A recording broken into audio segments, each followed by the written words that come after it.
Okay, so let's start pulling out these connectors and replacing them one by one onto the new board that we got. Okay, so just pull it out and take the old to the new. Make sure the pins are aligned.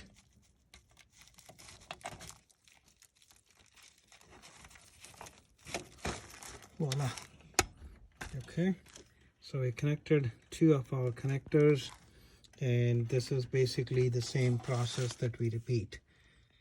Some of these wires you'll have to unscrew and they will go exactly where they need to go.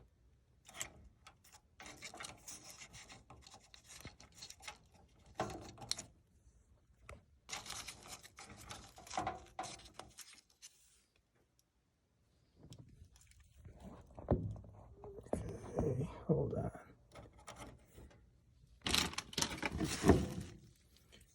Having a nose plier helps so that they don't break.